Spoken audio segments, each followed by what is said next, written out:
ശബരിമല സ്വർണ്ണക്കൊള്ളയുമായി ബന്ധപ്പെട്ട SITക്ക് 1.5 മാസത്തെ കൂടി സാവകാശം നൽകിയിട്ടുണ്ട് കോടതി. പക്ഷെ എനിക്ക് അറിയാൻ പാടില്ലാത്ത ഒരു കാര്യം എന്ന് പറയുന്നത്, കോൺഗ്രസ് നേതാവായിട്ടുള്ള രമേശ് ചെന്നിത്തല അങ്ങോട്ടേക്ക് ചെന്ന് SITയെ കാണുന്നു, മൊഴി കൊടുക്കുന്നു. അത് എന്തിനു വേണ്ടിയിട്ടാണ്? ഈ SIT ബഹുമാനപ്പെട്ട ഹൈക്കോടതി രൂപീകരിച്ച സമയത്ത് കേരളത്തിലെ ഏറ്റവും പ്രഗത്ഭരായിട്ടുള്ള ഉദ്യോഗസ്ഥന്മാരെ തെരഞ്ഞ് കോടതി പിക്ക് ചെയ്തു എന്നാണ് കോടതി ഉപയോഗിച്ചിരിക്കുന്ന വാക്ക്. അങ്ങനെ പിക്ക് ചെയ്ത ഉദ്യോഗസ്ഥന്മാരെ വെച്ചിട്ടാണ് ഒരു SIT രൂപീകരിക്കുന്നതും ശബരിമല സ്വർണ്ണപ്പാളിയിലെ പ്രശ്നങ്ങളുമായി ബന്ധപ്പെട്ടുകൊണ്ടുള്ള അഴിമതിയെ സംബന്ധിച്ചാണെങ്കിലും അതിലെ കളവിനെ സംബന്ധിച്ചാണെങ്കിലും അത് എടുത്തുകൊണ്ടുപോയി എന്നുള്ളതിനെ സംബന്ധിച്ചാണെങ്കിലും തിരിച്ചു കൊണ്ടുവന്നപ്പോൾ സ്വർണം കുറഞ്ഞുപോയി എന്നുള്ളതിനെ സംബന്ധിച്ചാണെങ്കിലും ഒക്കെയുള്ള അന്വേഷണം ഏൽപ്പിച്ചത് ആ സംഘത്തെയാണ്, അന്വേഷണ സംഘത്തെയാണ്. അവർ അവരുടെ അന്വേഷണം തുടങ്ങി ഏതാനും നാളുകൾക്കുള്ളിൽ തന്നെ FIR രജിസ്റ്റർ ചെയ്തതിൻ്റെ അടിസ്ഥാനത്തിൽ അറസ്റ്റുകൾ ഒന്നൊന്നായി തുടങ്ങി. അതിൽ ഉണ്ണികൃഷ്ണൻ പോറ്റി അവരെ അറസ്റ്റ് ചെയ്തു. പിന്നീട് നിരവധി ദേവസ്വം ബോർഡ് അംഗങ്ങളിലേക്കും ദേവസ്വം ബോർഡ് മുൻ എക്സിക്യൂട്ടീവ് ഓഫീസർ, അതുപോലെ തന്നെ ദേവസ്വം ബോർഡിൻ്റെ മുൻ പ്രസിഡൻറ്റ് തുടങ്ങി അറസ്റ്റുകൾ അങ്ങനെ നീണ്ടു പോവുകയാണ്. അതോടൊപ്പം തന്നെ ഈ സ്വർണ്ണപ്പാളികൾ കടത്തിക്കൊണ്ടുപോയി എന്ന് പറയുന്ന ഹൈദരാബാദിലെയും ചെന്നൈയിലെയും ഒക്കെയുള്ള അതിൻ്റെ നടത്തിപ്പുകാർ, അതായത് ഇത് സ്വർണം പൂശാൻ കൊണ്ടുപോയി അത് കൈവശം വെച്ച് അതിൽ തിരിമറി നടത്തി സ്വർണം എടുത്തു മാറ്റി അത് വിൽപ്പന നടത്തി, അതല്ലെങ്കിൽ ഏതെങ്കിലും തരത്തിൽ സ്വർണം ദേവസ്വം ബോർഡിന് നഷ്ടപ്പെടുന്ന സാഹചര്യം ഉണ്ടാക്കി. അങ്ങനെയുള്ള ആളുകളെല്ലാം പ്രതി ചേർത്ത് SIT അന്വേഷണം മുന്നോട്ട് പോകുമ്പോഴാണ് ശ്രീ രമേശ് ചെന്നിത്തല SITക്ക് മൊഴി കൊടുത്തു എന്നുള്ള വാർത്ത പുറത്തു വരുന്നത്. സ്വാഭാവികമായും ഒരു പൊളിറ്റിക്കൽ ലീഡർ, പ്രത്യേകിച്ച് പ്രതിപക്ഷ നേതാവായിരുന്ന, മന്ത്രിയായിരുന്ന, കേരളത്തിലെ ഏറ്റവും പ്രമുഖനായിട്ടുള്ള കോൺഗ്രസിൻ്റെ UDFൻ്റെ നേതാവ് ഈ തരത്തിൽ അന്വേഷണ സംഘത്തെ കാണുന്നു, മൊഴി കൊടുക്കുന്നു, അവർക്ക് അദ്ദേഹത്തിൻ്റെ കയ്യിലുള്ള വിവരങ്ങൾ കൈമാറുന്നു എന്നൊക്കെയാണ് പറയുന്നത്. അതിൻ്റെ അടിസ്ഥാനത്തിൽ, വിവരം കൈമാറിയതിൻ്റെ അടിസ്ഥാനത്തിൽ പിന്നീട് വ്യവസായിയിലേക്കും ഇതുമായി ബന്ധപ്പെട്ടുകൊണ്ടുള്ള ആളുകളിലേക്കുമൊക്കെ SIT അതിൻ്റെ അന്വേഷണം കുറച്ചുകൂടി വിപുലപ്പെടുത്തി എന്നാണ് പുറത്തു വരുന്ന വാർത്തകൾ. യഥാർത്ഥത്തിൽ രമേശ് ചെന്നിത്തല എന്തിനാണ് SITയെ കണ്ടത് എന്നുള്ളത് ഇപ്പോഴും പുറത്ത് പൂർണ്ണമായും വരാത്തൊരു കാര്യമാണ്. എന്തൊക്കെ വിവരങ്ങൾ കൈമാറി, എന്തൊക്കെ വിവരങ്ങൾ കൊടുത്തിട്ടുണ്ട് എന്നുള്ളത്. അതിൽ നമുക്ക് മനസ്സിലായിട്ടുള്ളൊരു പ്രധാനപ്പെട്ട കാര്യം, ഈ രമേശ് ചെന്നിത്തല SITയെ കണ്ടതിന് ശേഷമാണ് സോണിയാഗാന്ധിയുമായി ബന്ധപ്പെട്ടുകൊണ്ടും അതുപോലെ തന്നെ കോൺഗ്രസ് നേതാക്കന്മാരുമായി ബന്ധപ്പെട്ടുകൊണ്ടൊക്കെയുള്ള ചിത്രങ്ങൾ പുറത്തു വരുന്നതും അതുമായി ബന്ധപ്പെട്ടുകൊണ്ടുള്ള വിവാദങ്ങൾ കൂടുതലുണ്ടാകുന്നത്. അപ്പോൾ യഥാർത്ഥത്തിൽ SITയുമായി ബന്ധപ്പെട്ടുകൊണ്ട് എന്തിനു വേണ്ടിയാണ് കണ്ടത് എന്നുള്ളത് ഇപ്പോഴും ഒരു ദുരൂഹമായിട്ടുള്ള കാര്യമാണ്. അത് ഒന്നുകിൽ 2 കാരണങ്ങളാണ് അതിനുള്ളത്. ഒന്ന്, ഈ അദ്ദേഹത്തിൻ്റെ കയ്യിൽ അദ്ദേഹത്തിന് കിട്ടിയിട്ടുള്ള വിവരങ്ങൾ കൈമാറുന്നതോടൊപ്പം തന്നെ ഈ തരത്തിലുള്ള വിവരങ്ങൾ കൂടി, അതായത് ഈ ചിത്രങ്ങൾ പുറത്തു വന്നതുമായി ബന്ധപ്പെട്ടുകൊണ്ട് കോൺഗ്രസ് ലീഡർഷിപ്പിലുള്ള ആളുകളുമായി ബന്ധപ്പെട്ടുകൊണ്ടൊക്കെ ഒരു ഇൻറ്റേർണൽ പൊളിറ്റിക്സ് ഉണ്ടല്ലോ, ആ ഇൻറ്റേർണൽ പൊളിറ്റിക്സിലെ വിഷയങ്ങൾ കൂടി പുറത്തു വരാനുള്ള സാഹചര്യം ഒരുക്കുക എന്നുള്ളതായിരിക്കാം ഒരു പക്ഷേ. ഇനി അതല്ലെങ്കിൽ അദ്ദേഹത്തിന് അറിയാവുന്ന വിവരങ്ങൾ എന്ന നിലയ്ക്ക് കൈമാറിയിട്ടുള്ളതിൻ്റെ വിവരങ്ങൾ SIT പുറത്തുവിടുമ്പോഴേ നമുക്ക് പൂർണ്ണമായും അറിയും. 2 പ്രധാനപ്പെട്ട കാര്യങ്ങളാണ്. ഒന്ന്, ഇതിൽ കോൺഗ്രസ് നേതൃത്വത്തിൽപ്പെട്ടിട്ടില്ല, ഉദാഹരണത്തിന് സോണിയാഗാന്ധി ആണെങ്കിലും UDF കൺവീനർ ആണെങ്കിലും അവരുടെ MPമാരാണെങ്കിലും ഒക്കെ ഉണ്ണികൃഷ്ണൻ പോറ്റിയോടൊപ്പം സോണിയാഗാന്ധിയെ നേരിട്ട് കണ്ടിട്ടുണ്ട് എന്ന് പറയുന്ന കാലയളവ് നിലവിലെ സാഹചര്യത്തിൽ ഏതാണ്ട് UDFൻ്റെ ഭരണകാലഘട്ടം തന്നെയാണ് എന്ന് വേണം മനസ്സിലാക്കാൻ. കാരണം UDFൻ്റെ ഭരണകാലഘട്ടം അല്ലെങ്കിൽ ഇവർക്ക് സോണിയാഗാന്ധിയെ കാണേണ്ട ഒരു രാഷ്ട്രീയ സാഹചര്യമില്ല. അപ്പോൾ രാഷ്ട്രീയപരമായ ഒരു ബെനിഫിറ്റിനെ മുന്നിൽ കണ്ടുകൊണ്ടായിരിക്കണം ഈ തരത്തിലൊരു കൂടിക്കാഴ്ച അറേഞ്ച് ചെയ്തിട്ടുള്ളതും അതിനുവേണ്ടിയുള്ള നടപടികൾ ചെയ്തിട്ടുള്ളതും. അങ്ങനെയാണെങ്കിൽ അത് കുറച്ചുകൂടി ഗുരുതരമായിട്ടുള്ള ഒരു പ്രധാനപ്പെട്ട വിഷയമാണ്. ഉദാഹരണത്തിന് UDF കേരളം ഭരിക്കുന്ന കാലഘട്ടത്തിൽ UDFൻ്റെ ദേവസ്വം ബോർഡ് ഇരിക്കുന്ന സമയത്ത് അന്ന് UPAയുടെ ചെയർപേഴ്സണായിരുന്ന, അല്ലെങ്കിൽ ആ ഗവൺമെൻറ്റിൻ്റെ നേതൃത്വത്തിലിരുന്നൊരു പ്രധാനപ്പെട്ട ആൾ എന്നുള്ള നിലക്ക് അവരെ കാണുക, അല്ലെങ്കിൽ അവരുമായി ചർച്ചകൾ നടത്തുക എന്ന് പറഞ്ഞാൽ പുറത്തു വരുന്ന വാർത്തകൾ വെച്ച് അവരുടെ സഹോദരിക്കാണെങ്കിലും അവരുടെ സോണിയാഗാന്ധിയുടെ കുടുംബത്തിനാണെങ്കിലും ഒക്കെ ഉണ്ട് എന്ന് പറയുന്ന ബിസിനസ്, ആ ബിസിനസ് ആൻറ്റിക് വിഷയങ്ങളുമായി ബന്ധപ്പെട്ടുകൊണ്ട്, ആൻറ്റിക് വസ്തുക്കളുമായി ബന്ധപ്പെട്ടുകൊണ്ടാണ്. അതൊക്കെ നിലവിൽ ബഹുമാനപ്പെട്ട സുബ്രഹ്മണ്യ സ്വാമി അടക്കമുള്ള ആളുകൾ പുറത്തുവിടുകയും അത് ചർച്ച നടക്കുകയൊക്കെ ചെയ്തിട്ടുണ്ട്. പലതവണ ഇത്തരത്തിലുള്ള വാർത്തകൾ വന്നിട്ടുണ്ട്. വാർത്തകൾ മാത്രമല്ല ചർച്ചയായത് വസ്തുതകളും വന്നിട്ടുണ്ട്, അതെ, വാർത്തകൾ ഏറ്റവും വന്നിട്ടുണ്ട്. ചർച്ചയായത് ഇപ്പോഴാണ്. ഇപ്പോൾ സാറ് പറഞ്ഞതനുസരിച്ച് ഇപ്പോൾ രമേശ് ചെന്നിത്തലയെ പോലൊരു നേതാവ് ഈ SITക്ക് മുമ്പിൽ ഇത്തരത്തിലുള്ളൊരു മൊഴി കൊടുക്കുകയൊക്കെ ചെയ്യുമ്പോൾ ആഭ്യന്തര പ്രശ്നങ്ങളാണ് എന്ന് പറയുന്നുണ്ട്. അപ്പോൾ ആഭ്യന്തര പ്രശ്നങ്ങളാണ് എന്നുണ്ടെങ്കിൽ സോണിയാഗാന്ധിയും ചെന്നിത്തലയും തമ്മിൽ എന്തെങ്കിലും പടലപ്പിണക്കങ്ങൾ ഉണ്ടായിട്ടുണ്ടാവും? അല്ല, അത് നമുക്കറിയില്ല. കോൺഗ്രസിനകത്തെ ആഭ്യന്തര പ്രശ്നങ്ങൾ എന്തൊക്കെയാണ്, എന്തിൻ്റെ അടിസ്ഥാനത്തിലാണ് ഇതൊക്കെ നടന്നതെന്ന് അറിയില്ല.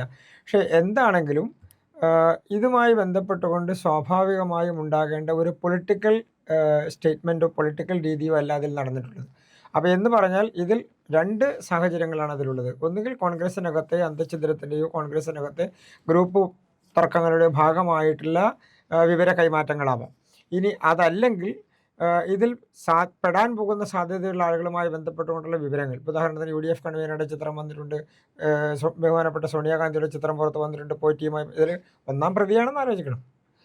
ആരുമായി ചേർന്നുകൊണ്ടുള്ള ചിത്രങ്ങളാണ് പുറത്ത് വന്നിട്ടുള്ളത്. ഇതിൽ ഏറ്റവും പ്രധാനപ്പെട്ട പ്രതികൾ, ഒന്നാം പ്രതി മാത്രമല്ല മറ്റ് പ്രതികളുമായി ചേർന്നുകൊണ്ട് ഇതിൽ ഈ സ്വർണം അടിച്ചു മാറ്റി എന്ന് പറയുന്ന, സ്വർണം കട്ടുകൊണ്ടുപോയി എന്ന് പറയുന്ന, അതിൽ വകഭേദം വരുത്തി എന്ന് പറയുന്ന സ്വർണ്ണ ജ്വല്ലറിക്കാരും അതുപോലെ തന്നെ അതിൻ്റെ ഇടനിലക്കാരുമായി നിന്നിട്ടുള്ള ആളുകളോടൊപ്പം നിൽക്കുന്ന ചിത്രമാണ് പുറത്ത് വന്നിട്ടുള്ളത്. അപ്പോൾ സ്വാഭാവികമായും ഒന്നുകിൽ അതിൻ്റെ സെറ്റിൽമെൻ്റ് ആയിരിക്കാം, അതിനു വേണ്ടി ശ്രമിച്ചതായിരിക്കാം, അല്ലെങ്കിൽ എന്താണ് SITയുടെ കൈവശം ഉണ്ടാകാൻ സാധ്യതയുള്ള വിവരങ്ങൾ എന്നുള്ളതിനെ സംബന്ധിച്ചുള്ള ഒരു സാധ്യത ആരാഞ്ഞതായിരിക്കാം. നമുക്കറിയില്ല, ആ വിവരങ്ങളൊന്നും നമുക്കറിയില്ല. പക്ഷെ എന്തായാലും ഒരു പൊളിറ്റിക്കൽ ലീഡർ SITയെ കണ്ട് സംസാരിച്ചു എന്നുള്ളതിൻ്റെ വിവരങ്ങൾ ഇനിയും പുറത്തു വരേണ്ടതുണ്ട്. അതിൻ്റെ രാഷ്ട്രീയ സാഹചര്യം അദ്ദേഹം സ്വമേധയാണല്ലോ അദ്ദേഹം അത് പുറത്തു വിടേണ്ടതല്ലേ. എന്തിനാണ് കണ്ടത് എന്നുള്ളത് സ്വാഭാവികമായും അദ്ദേഹം തന്നെ പുറത്തു വിടണ്ടേ. ഞാൻ ഇന്ന വിവരങ്ങൾ SITക്ക് കൈമാറി, ഇന്ന വിവരങ്ങളാണ് ഞാൻ കൈമാറിയിട്ടുള്ളത്, ഇന്ന വ്യക്തികളെ സംബന്ധിച്ച്, ഇന്ന ആളുകളെ സംബന്ധിച്ച്, അവരുമായി ബന്ധപ്പെട്ടുകൊണ്ടുള്ള വിഷയങ്ങളെ ഇത് പൊതുസമൂഹത്തിന് പറയാനുള്ള ബാധ്യത തീർച്ചയായും അദ്ദേഹത്തിനുണ്ട്. അദ്ദേഹം പലപ്പോഴായിട്ട് മാധ്യമപ്രവർത്തകരുടെ മുമ്പിൽ ഇത്തരത്തിലുള്ള ചില കാര്യങ്ങൾ എല്ലാം വിട്ടുപറയുകയല്ല, ചില കാര്യങ്ങൾ പറയുന്നുണ്ട്. പക്ഷേ അദ്ദേഹം കൂടി ഉൾപ്പെടുന്ന ഒരു പാർട്ടിയെ ഇപ്പോൾ നിയമസഭാ തിരഞ്ഞെടുപ്പ് കൂടി അടുത്തിരിക്കുന്ന ഒരു സാഹചര്യത്തിൽ വെട്ടിലാക്കുന്ന തരത്തിലുള്ള ഒരു നീക്കമാണ് ഇപ്പോൾ നടത്തിയിട്ടുള്ളത് എന്ന് പറഞ്ഞാൽ തെറ്റാവും? വെട്ടിലാക്കുന്നത് അവരുടെ നേതൃത്വത്തിലല്ല, വെട്ടിലാക്കുന്നത് അന്വേഷണ സംഘത്തെയും അതുപോലെ തന്നെ ഇതുമായി ബന്ധപ്പെട്ടുകൊണ്ടുള്ള ഈ കളവ് നടത്തിയിട്ടുള്ള ആളുകളെയുമാണ്. അവരുമായി ബന്ധപ്പെട്ടുകൊണ്ടാണ്. അത് എന്തിനാണ് എന്നുള്ളത് വിവരം പുറത്തു പറയേണ്ടത് അദ്ദേഹമല്ലേ. അദ്ദേഹത്തിൻ്റെ ഉത്തരവാദിത്വം ഒരു അന്വേഷണ ഉദ്യോഗസ്ഥനല്ല. അദ്ദേഹം ഒരു പൊളിറ്റിക്കൽ ലീഡറാണ്. അപ്പോൾ സ്വാഭാവികമായും ഒരു പൊളിറ്റിക്കൽ ലീഡർ ഉത്തരവാദിത്വ സ്ഥാനത്തിരിക്കുന്ന MLA ആയിട്ടുള്ള, മുൻ പ്രതിപക്ഷ നേതാവായിട്ടുള്ള, നേരത്തെ ആഭ്യന്തരമന്ത്രിയായിരുന്ന അദ്ദേഹത്തെ സംബന്ധിച്ച് അദ്ദേഹത്തിന് ഉത്തരവാദിത്തമുണ്ട്. എന്തിനാണ് ഈ SITയെ കണ്ടത്, എന്തൊക്കെ വിവരങ്ങളാണ് കൈമാറിയിട്ടുള്ളത്, അത് പൊതുസമൂഹത്തിന് അറിയണ്ടേ. കാരണം ശബരിമല കൊള്ളയുമായി ബന്ധപ്പെട്ടുകൊണ്ട് നിരവധി ഊഹാപോഹങ്ങളും നിരവധിയായിട്ടുള്ള പ്രശ്നങ്ങളും സമൂഹത്തിൽ നിൽക്കുകയാണ്. പൊതുസമൂഹം ചർച്ച ചെയ്തുകൊണ്ടിരിക്കുകയാണ്. അപ്പോൾ സ്വാഭാവികമായും കോൺഗ്രസിൻ്റെ നേതൃത്വത്തിലുള്ള UDF നേതാക്കന്മാർ, ബഹുമാനപ്പെട്ട സോണിയാഗാന്ധി അടക്കമുള്ള ആളുകൾ ചേർന്നുകൊണ്ടുള്ള ചിത്രങ്ങൾ പുറത്തു വരുമ്പോൾ അദ്ദേഹത്തെ പോലെ ഉന്നതനായിട്ടുള്ള ഒരു കോൺഗ്രസിൻ്റെ അഖിലേന്ത്യാ നേതാവ്, കോൺഗ്രസിൻ്റെ പ്രമുഖനായിട്ടുള്ള വ്യക്തിത്വം, അങ്ങനെയുള്ള ഒരാൾ SITയുമായി എന്തായിരുന്നു രഹസ്യമായി കാണാനുണ്ടായിരുന്ന കാരണം? അല്ലെങ്കിൽ SIT പുറത്തുവിടാനുള്ള സാധ്യതയില്ല. കാരണം അവരെ സംബന്ധിച്ച് അവർക്ക് കിട്ടിയിട്ടുള്ള മൊഴിയുടെ അടിസ്ഥാനത്തിൽ അവർ അന്വേഷണം നടത്തിക്കൊണ്ടിരിക്കുകയാണ്. അപ്പോൾ അത് രഹസ്യമായി നടത്തുന്ന ഒരു പ്രോസസ്സാണ് SITയെ സംബന്ധിച്ച്, അന്വേഷണ സംഘം എന്നുള്ള നിലയ്ക്ക്. പക്ഷേ ആ ഉത്തരവാദിത്തം കാണിക്കേണ്ടത് ആരാണ്? ആ ഉത്തരവാദിത്തം കാണിക്കേണ്ടത് ശ്രീ രമേശ് ചെന്നിത്തലയാണ്. രമേശ് ചെന്നിത്തലയാണല്ലോ എന്തിനാണ് കണ്ടത്, എന്ത് വിഷയത്തിനാണ് കണ്ടത്, എന്ത് വിവരങ്ങളാണ് കൈമാറിയിട്ടുള്ളത്, ആരെയൊക്കെ സംബന്ധിക്കുന്ന രഹസ്യ വിവരങ്ങളാണ് കൈമാറി. അദ്ദേഹത്തിന് രഹസ്യ വിവരം കിട്ടാൻ അദ്ദേഹം അന്വേഷണ ഏജൻസി അല്ലല്ലോ. പക്ഷെ അദ്ദേഹവുമായി ബന്ധപ്പെട്ട് അദ്ദേഹത്തിനോട് താല്പര്യമുള്ള, അതായത് വിശ്വസിക്കാമെന്ന് തോന്നുന്നത് കൊണ്ടാണല്ലോ ചില രഹസ്യങ്ങൾ പറയുന്നത്. അദ്ദേഹം ഒരു പൊളിറ്റിക്കൽ ലീഡർ കൂടിയാണ്. അപ്പോൾ ഈ രഹസ്യമായി അദ്ദേഹം പറയുന്നുണ്ട്, ഈ പ്രവാസി വ്യവസായവുമായി ബന്ധപ്പെട്ട് പല കാര്യങ്ങളും അദ്ദേഹം പറഞ്ഞുകൊണ്ടേയിരിക്കുകയാണ്. അപ്പോൾ സ്വാഭാവികമായും അതിൻ്റെ ബാക്കി കാര്യങ്ങൾ കൂടി പറയണ്ടേ. ഇത് അറിയാനുള്ള അവകാശം ഭക്തന്മാർക്കില്ലേ? ശബരിമലയിലെ ഭക്തന്മാർക്കില്ലേ? അയ്യപ്പസ്വാമിയുടെ ഭക്തന്മാർക്കില്ലേ? ഇതുമായി ബന്ധപ്പെട്ടുകൊണ്ട് ഇനി കൂടുതൽ വിവരങ്ങളുണ്ടോ എന്നുള്ളത് അറിയണ്ടേ. ഇദ്ദേഹം കൊടുത്ത കുറച്ച് വിവരങ്ങൾ കൈവച്ച് ബാക്കി വിവരങ്ങൾ കൈമാറാതിരിക്കുകയാണോ? ഇതിൻ്റെ മുഴുവൻ വിവരങ്ങളും കൈമാറിയിട്ടുണ്ടോ? ഇത് പറയാനുള്ള ഉത്തരവാദിത്വം UDFൻ്റെ നേതാവ് എന്നുള്ള നിലക്ക് അദ്ദേഹത്തിനുണ്ട്. അതിന് യാതൊരു സംശയവും ആ കാര്യത്തിനകത്തില്ല. അദ്ദേഹത്തിൻ്റെ ഉത്തരവാദിത്വം അദ്ദേഹം SITക്ക് കൊടുത്തിട്ടുള്ള വിവരങ്ങൾ പൊതുസമൂഹത്തിൽ പറയണം എന്നുള്ളതാണ്. കാരണം അത് പറയാതിരുന്നാൽ അതിലൊരു ദുരൂഹതയുണ്ടാകും. സ്വാഭാവികമായും ദുരൂഹത ആരോപിക്കപ്പെടും. ദുരൂഹത സംശയിക്കപ്പെടും. അത് സ്വാഭാവികമാണ്. അത് എനിക്കാണെങ്കിലും താങ്കൾക്കാണെങ്കിലും പൊതുസമൂഹത്തിനാണെങ്കിലും ഇന്ന് എത്രയോ ചർച്ച ചെയ്യപ്പെടുന്ന ഒരു വിഷയമാണിത്.